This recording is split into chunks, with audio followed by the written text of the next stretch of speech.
یا اللہ یا رحمان یا رحیم یا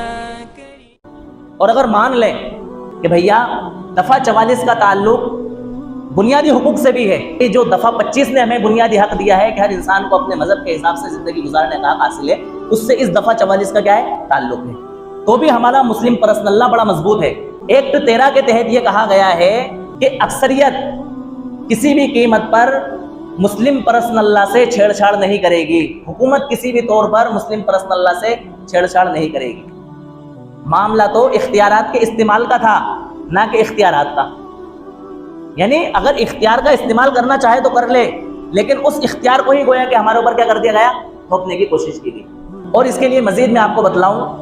اس قانون کی ماہر قانون نے ہی نہیں بلکہ قائدین نے بھی اس بات کو تسلیم کیا ہے کہ مسلمانوں کے پرسنل لا کے ساتھ کسی بھی قیمت پر چھیڑ چھاڑ نہیں کی جائے گی۔ جواہر لال نہرو نے ایک کانفرنس میں یہ بات کہی کہ وہ چیزیں جن کا تعلق بنیادی حقوق سے ہے ان کو کسی عارضی سبب کی وجہ سے یا ٹائمپریری رکاوٹ کی وجہ سے ختم نہیں کیا جائے گا، بلکہ مستقل طور پر ان کو قانون کا حصہ رہنے دیا جائے گا۔ اور جو چیزیں عارضی طور پر ہیں وہ بعد میں بدلی جا سکتی ہے، ان کو چینج کیا جا سکتا ہے وقتی طور پر اگر ان کے اندر کسی طرح کی کوئی دشواری آ رہی ہے، لیکن جن کا تعلق بنیادی، میں نے جیسے کہ شروع میں کہا کہ ہمارا جو ملک کا قانون ہے، بھارت کا آئین ہے، اس کے بنیادی طور پر 2 حصے ہیں۔ ایک حصے کا نام کیا ہے، بنیادی حقوق، اور دوسرے حصے کا تعلق کیسے ہے، رہنما اصول۔ آپ یہ بات یاد رکھیں، تو جن اصول کا تعلق بنیادی حقوق سے ہے ان کے اندر کبھی بھی تبدیلی نہیں کی جائے گی، بلکہ ان کو برقرار رکھا جائے گا، اور جن قوانین کا تعلق رہنما اصول سے ہے ان کے اندر وقتاً فوقتاً کیا کر دی جائے گی، تبدیلی کر دی جائے گی۔ اس اعتبار سے اگر ہم مانیں تو ہمارے مسلم پرسنل لا کا تعلق کیسے ہے، بنیادی حقوق یعنی کہ دفعہ 25 اور دفعہ 13 سے ہے۔ اس طور پر ہمارے پرسنل لا کے اندر کسی بھی قیمت پر تبدیلی نہیں کی جا سکتی۔ اچھا، سول کوڈ کے جو وکیل ہیں وہ عام طور سے یہ دلائل دیتے ہیں کہ بھیا ہم سارے ملک کے اندر یکساں سول کوڈ اس لیے لانا چاہتے ہیں کہ اس قانون کے ذریعے ملک کے اندر یکجہتی پیدا ہوگی، وحدت پیدا ہوگی، یکتانیت پیدا ہوگی، ملک کی سالمیت برقرار رہے گی، ملک کے اندر امن پیدا ہوگا اور ملک کیا ہوگا، مضبوط ہوگا۔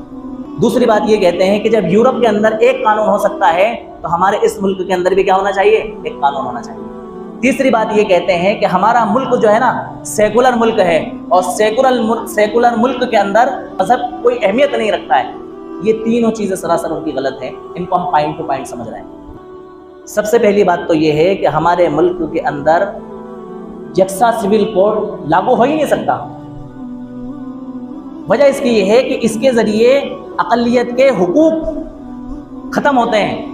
اقلیت کے حق گویا کہ چھینے جا رہے ہیں، ان کو ہراساں کیا جا رہا ہے، ان کو مکمل آزادی نہیں دی جا رہی ہے، ان کی آزادی کو گویا کہ کیا کیا جا رہا ہے، چھینا جا رہا ہے۔ دوسری بات یہ ہے کہ ہمارا یہ ملک جو ہے مختلف ملکوں، مذہبوں کو ماننے والا، مختلف تہذیبوں کو ماننے والا ملک ہے، اور کسی ایسے ملک میں ایک قانون نہیں بن سکتا جس ملک کے اندر مختلف تہذیبوں کو اور مختلف مذہبوں کو مانا جاتا ہو اور ان کو فالو کیا جاتا ہو، اس کے اوپر عمل کیا جاتا ہے۔